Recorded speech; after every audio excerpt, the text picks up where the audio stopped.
Hey guys, welcome back to another action figure review. Snailshell has two back-to-back releases, and today we are taking a look at the Tiger Garu. From the RPG series of fantasy figures, we have a bright orange striped box showcasing a silhouette of the figure with the name and the stylized letters at the center. Over at the back, we have large lettering at the center reading Adventure in Another World with that scratch-off genuine sticker at the side of the box and more warnings at the bottom, links to social media, and figure specs. Like the other RPG series figures, the side of the box resembles the spine of a book, all having the same golden details. Most import figure boxes are wrapped in tissue, where you will have to tear it apart to open up the box. The tissue is heavily taped down, so there's no saving this one, collectors. As usual, opening the box up from the bottom allows us to slide out the entire plastic tray and the smaller trays in one pull. Taped on both sides of the tray is the Void sticker, with another larger sticker at the bottom. The smaller tray also has these same stickers. Removing these stickers reveals the Void text that shows if your trays has been opened before. The last step in unboxing your figure is to remove the plastic bag and the small sheets of plastic inserted between each joint to help with the paint rubbing during shipment.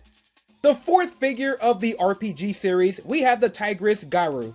A hardy and greedy tiger, Garu is sort of a bully who gets what she wants by using her massive and powerful tiger claws. Continuing with the fantasy aspect of the RPG series, we have a tiger girl with a unique arm setup of giant paws. Featuring a new updated larger body style, the design is similar to the last figure of the RPG series, Grisa the Mummy. There's not much lore to these figures, with only a few images on social media like short comic strips or blog posts that go into some detail on the mannerisms of the character. Garu is a completely original character, designed by the artist Po-chan, who has many more illustrations of Garu on his Twitter, so check it out. Let's take a look at the details of the figure.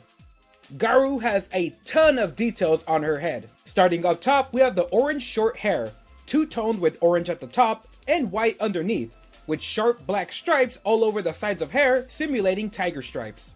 Two small animal ears rest at the top of her head, where we have two braids at the front of the face fade into white with orange tips once again. A red headband is worn at the forehead with the black tribal design on it.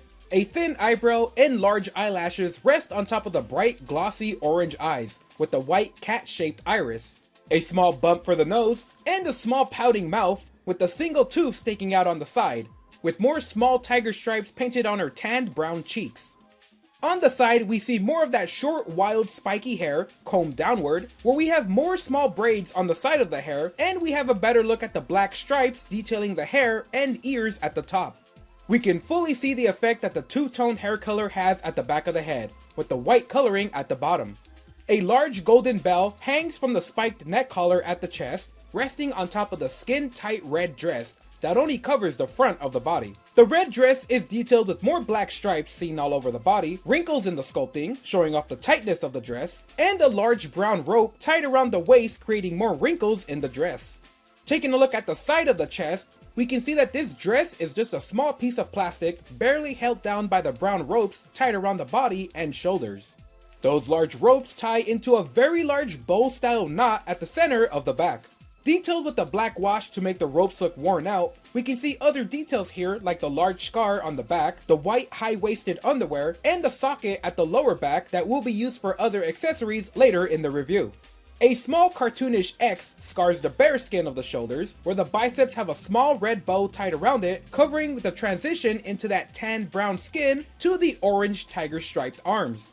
The arms start to become very large and cartoonish, where the bright orange arms transition into even larger tiger claws. More of those black tiger stripes are painted onto the top of the hands and arms. On the inside of the hands, the orange fades into white palms with dark brown paw pads. We can also see the very small and sharp nails clawing inward. At the front of the waist, there is very little covering up this area, only the bottom of the red dress that forms into a point detailed with small wrinkles. The sides of the waist and thighs are exposed, showing off more of that tan brown skin. Over at the back, we have a better look at the butt of the figure, with this design having the butt sculpted onto the legs instead of the body in a butt plate style of sculpting. There's not much more detail here except the thicker style of thighs and the butt on this body type. The thick thighs are wearing white stockings, with small red threads at the very top of the leggings. The skin is sculpted to have a little bit of spillage over the cloth, simulating a tight squeeze on the thighs. On the side of the thighs, we can see the small red bow ties, matching all of the other small bow ties detailed on the figure. The white leggings continue down to the feet, with the only real detail here being the calf muscles in the sculpting of the figure. The leggings are open-toed, showing off the sharp black nails of each toe. Tied around the ankle and feet are small brown ropes, similar to those on the body, tied in another bow tie knot. There is a lot of detail here, to the small wrinkles in the leggings to each sculpted individual toe. Let's try out the articulation of the figure. Starting off with the head joint, we have good rotation here. The two little braids do start to hit the sculpt, but they have a tiny bit of softness to them. We can easily rotate the head left and right, and even pull the neck up and get some more upward and downward motion. But with the neck positioned downward, it's much less range as you'll start to hit the back of the hair as well. The shoulders are somewhat hindered by the sculpting. We have the rope that slightly hinders the total range, but we can open up the arms all the way out and rotate it pointing upwards and completely around. Underneath the sash on the bicep, we have rotation here, hidden by the accessory, a single jointed elbow that bends inward a good amount, and even a tiny bit backwards, so you can get that slashing pose. The joint here is really large but also really smooth, and while this joint doesn't rotate, that's where the bicep rotation really comes in. The ball joint on the hand is really cool.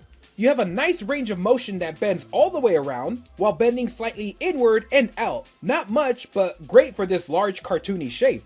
For the torso joint, the dress is going to completely restrict a lot of motion, and the large chest will also get in the way, especially those ropes and the overall tightness of all the accessories at the chest. We do have some rotation, not the most, but forward and backwards bending will be completely restricted by all of the accessories, and you can't bend forward because of the ropes stopping the chest. For the thighs, we have the classic Snail Shell design, with this being similar to the Grisa design, so we can see that the butt is sculpted onto the thighs. This gives us a bit of better range on this large leg, but the upper thighs being so large are going to restrict the maximum range. If you decide to push it, you're going to have some noticeable gaps. And even though the butt is on the legs of the figure, the thighs are just so massive that you can only bend the legs slightly back. Even when finessing them backwards, the thighs are just really massive and bulky. We do have a cut at the thighs for rotation, and we can remove them as well if needed. Double jointed knees, with again the big thighs mean that we're not going to get the tightest bends, but we can still get some nice sitting poses.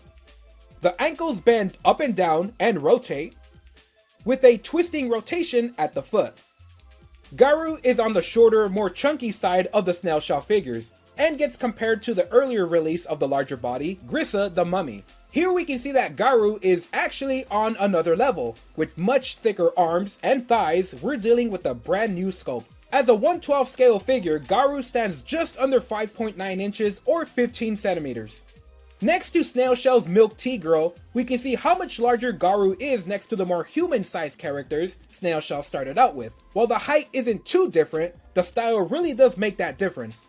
The long-legged bunny girls of the Snail Shell series have been on average just a few more centimeters taller than any other type of figure Snail Shell usually releases. With completely different body types and sizes, we have a variety of styles coming out of Snail Shell. Next to Figma, who usually run a bit smaller in the 1/12 scale, we have a few Konosuba figures that with the short Garu figure doesn't actually look too out of place. Garu's thickness and cartoony appearance actually works with fantasy figures across many anime series. Jada Toys is a 1/12 scale figure company with some great attention to the accurate height of the characters, so Ryu here compares pretty well here with Garu. Later figures like Blanca show off the proportions really well compared to Garu, where both of these figures have large limbs and bodies, but still fit into that 1/12 scale very well. Smaller characters like Cammy are scaled correctly and are much shorter and smaller than Garu. Mythic Legions makes perfect fantasy figures to pair up with Garu. Even if Mythic Legions do run on the larger side of the 1/12 scale, these small goblins fit in great. Even with some larger figures like this warrior, while looking realistic, it still has that fantasy style that I would say still works great posed with Garu. It's when we get to the human-sized characters that Mythic Legions really gets pushed above the average height of 6 inches on the normal 1/12 scale. This makes Garu look smaller, but it's still great to display with. Hasbro has figures in the 1/12 scale that mostly all end up being around 6 inches in height. This would be the standard of most size Western figures are made at. Across many different series of toys, this is the general size of figures we could expect to pose Garu with. Included in the box is a set of instructions showing off all of the accessories and how to install them. We have a flyer with the image of Garu on it and links to social media with more warnings at the back of it. We have an alternate screaming face, mouth open, in an angered expression with adjustable eyes at the back. Installing the head is very similar to other imports and Snail Shell figures. We can remove the front hairpiece, and then remove the installed faceplate. We can then swap it out with the new faceplate, and then replace the front hair. The angry screaming expression brings even more life into this wild character, with her eyes shaped into an angry expression, a wide open mouth showing off the teeth and tongue, giving her an angry screaming look. We have 2 extra set of hands, with these in the form of a fisted hand. We can take notice of the large socket unlike any other Snail Shell hand. And another set of hands in an open palm clawing position with sharp black nails on each hand. This set also has a very large socket to install. These hands are very large, and the joint is going to be completely covered by the larger sculpting, so your best bet is to be gentle when pulling them off. Luckily, they are really large joints. When socketing them back in, you will want to heat up the socket so you can place them back into the joint much more easily.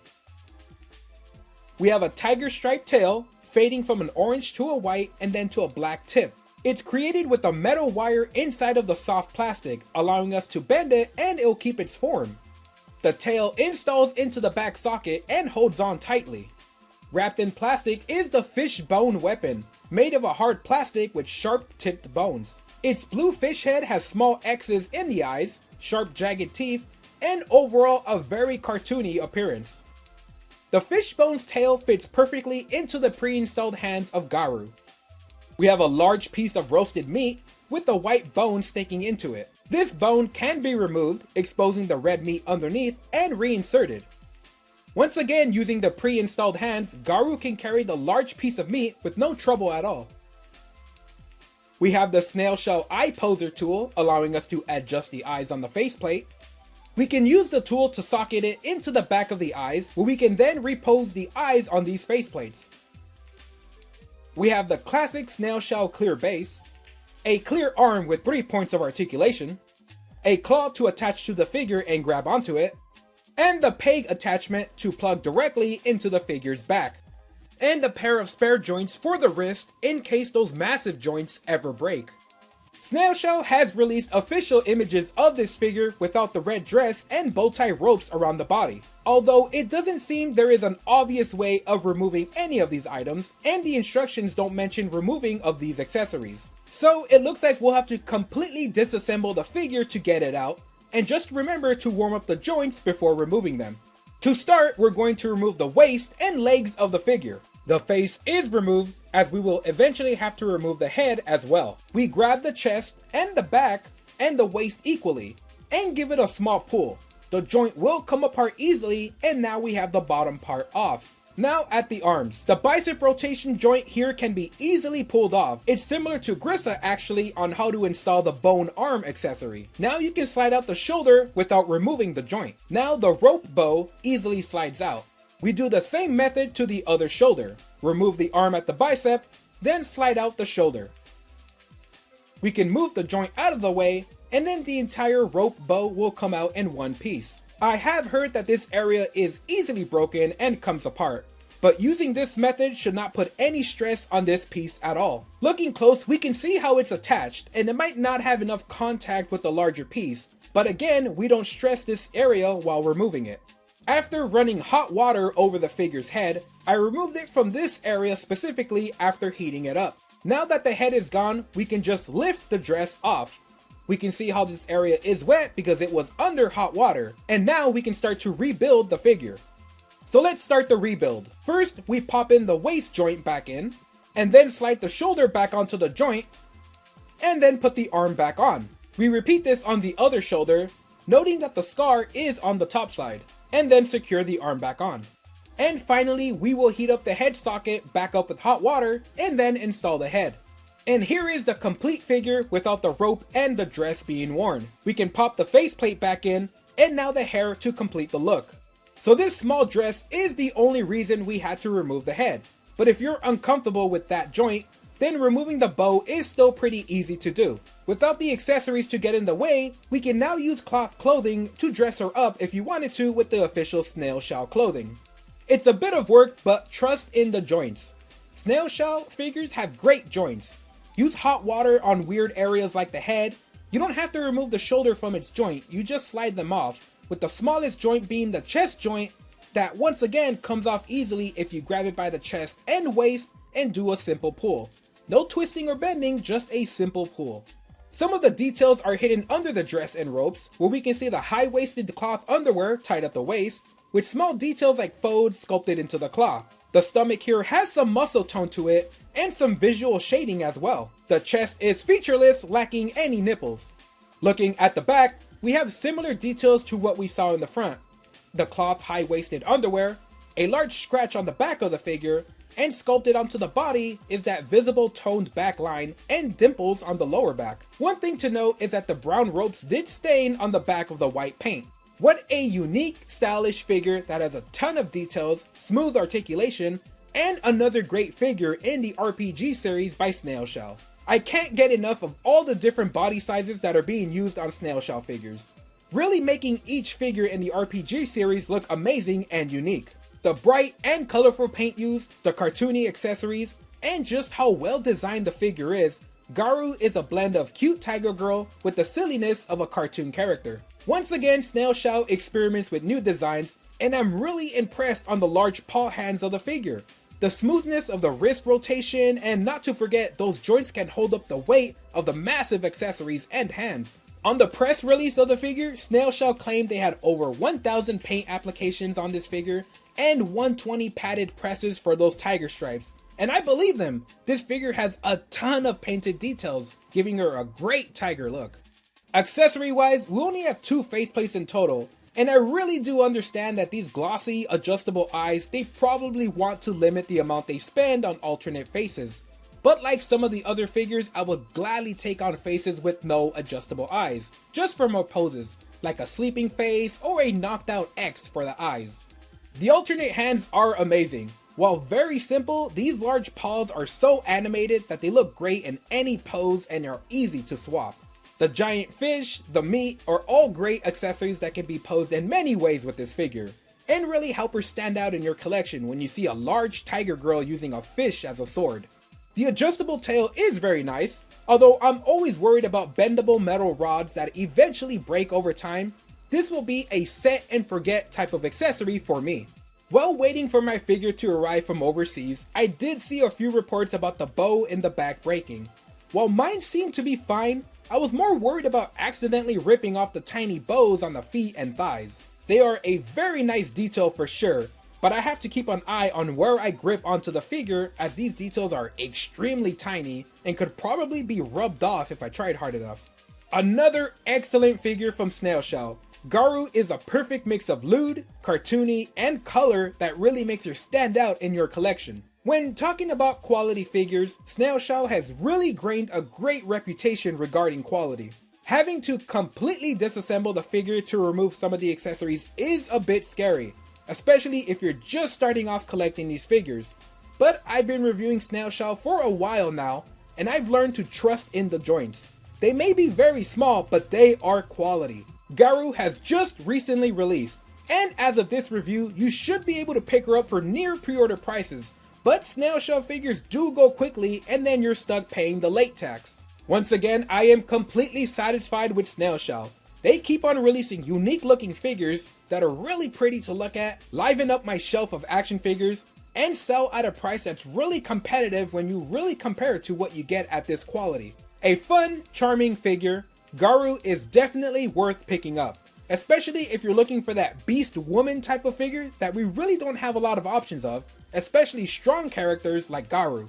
Alright guys, that's it for this review. Leave a comment letting me know how you like this figure, subscribe, or share this video with your friends to help out the channel.